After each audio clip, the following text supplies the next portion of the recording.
It's time for Lefties Losing It. Let's start with the WNBA. They had a humorously named All-Star game this weekend, and the players all wore these absurd T-shirts saying, "Pay us what you owe us." Be careful there, ladies. Be careful what you wish for, because the WNBA loses $40 million a year. That's how much they lost in 2024, and that's with the Caitlin Clark effect, that boosted interest and attendance at games. But it seems the activists who dominate this league, and sadly the WNBA is a highly political product, sadly some of these ladies are economically illiterate. Here is Brittany Sykes holding up a sign that says, "Pay the players." They are paid, and their entire league is propped up by the NBA, by the men's competition, something that is lost on a lot of the players, including Nafisa Collier. Put in the blood, sweat, and tears for the new money that's coming in, and so we feel like we are owed a piece of that pie that we helped to create. New money coming in, but it's not enough to cover the costs. If these players understood basic maths, the T-shirts would be saying, "I owe the NBA money." And the WNBA players are often their own worst enemies. They are always, well, many of them are always playing the victim and engaging in political activism that alienates the majority of sports fans. And they suffer from delusions of grandeur. The sport is growing, but other than Caitlin Clark, most sports fans couldn't name a single WNBA player, and the brilliant Shane Gillis used that to his advantage when he was hosting ESPN's The ESPYs, the Excellence in Sports Performance Awards. Four-time WNBA All-Star Brittany Hicks is here. Give it up for Brittany, everybody.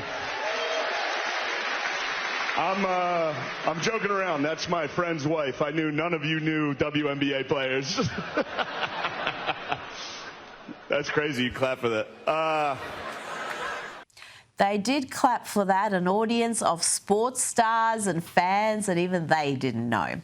Now to some happy news, and the unfunniest flog on television has just had his show cancelled. Yes, Stephen Colbert, the host of a show that was losing $40 to $50 million a year, a show that had a massive team of writers and producers and still managed to be painfully unfunny and nasty.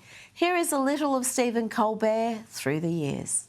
Donald Trump has been sworn in as President of the United States. I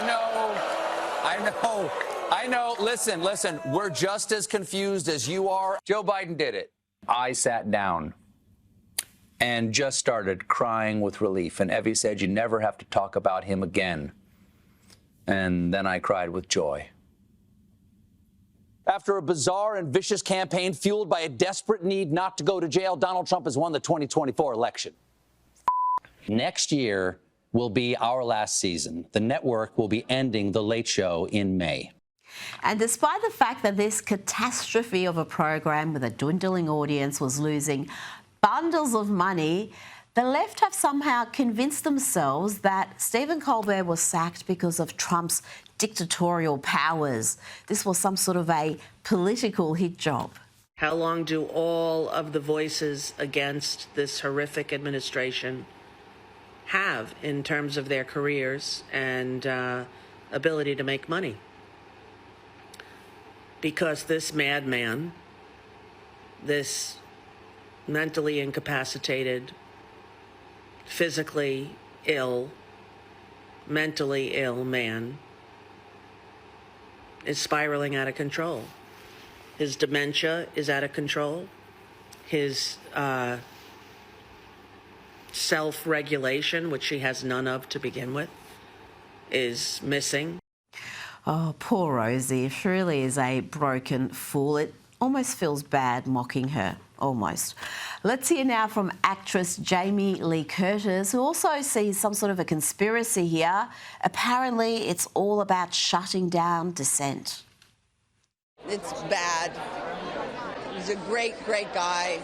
They just cut NPR and, public broadcasting. Yes, they're trying to silence people, but that won't work.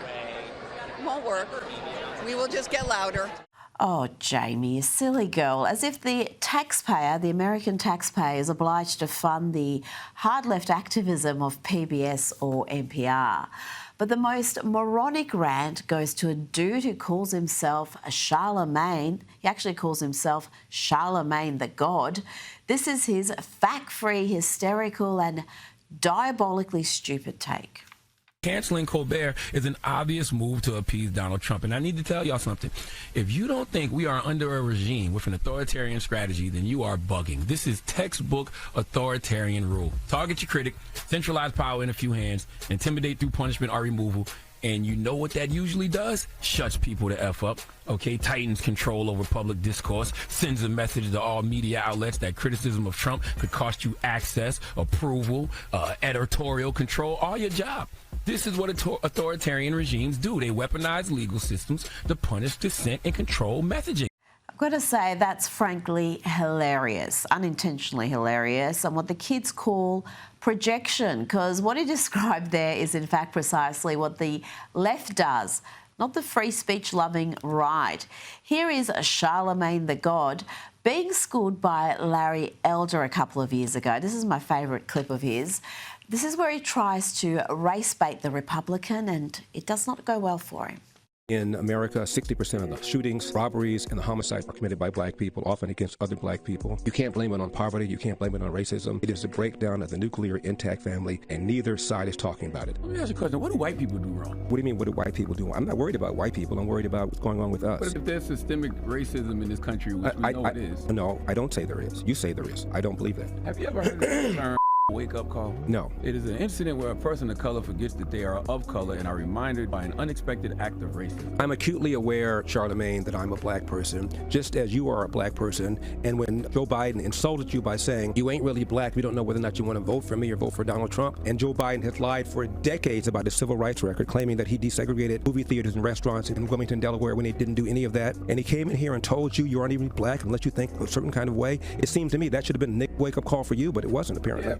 Now, the left is losing their teeny tiny minds over the brilliantly named alligator Alcatraz in Florida. The detention centre has been called a Nazi concentration camp. These people are sick, but they cannot come up with any concrete reasons why this facility is so heinous. The Washington Post tried, they revealed exclusively the horrors of illegal immigrants waiting to be deported, being fed meals of cold ham sandwiches. Someone called The Hague, but it was Democrat Congresswoman Demi Wasserman-Schultz who really exposed the true horror of this institution. They essentially drink, they get their drinking water, and they brush their teeth, where they poop in the same unit. They bragged that they went above standards, supposedly, and gave them a 3-foot privacy wall. So they poop in the same space where they brush their teeth. You mean like a bathroom, like every home in America, every home in the West has? Where is Debbie brushing her teeth? In the dining room?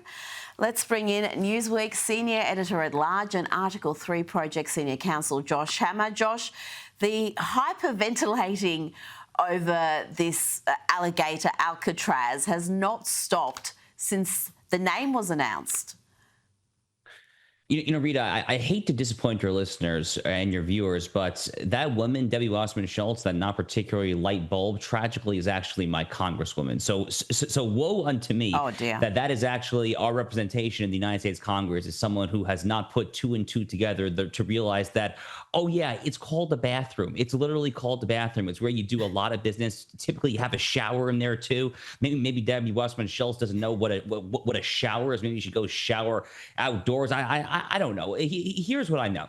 Again, this is my congresswoman, unfortunately. So we live in Florida. You know, Rita, we have a lot of attractions here in Florida. We have Disney World. We have Universal Studios, all sorts of fun stuff in Orlando. We have the Keys there. You know, I at this point, given how much the left is just bashing Alligator Alcatraz, I'm inclined to kind of take the family there and just kind of do like a mini vacation there. I mean, let's go to the Everglades. I mean, let's go see it. This is kind of a new, you know, visitor's landmark here in the Sunshine State. But look, I mean, snark aside.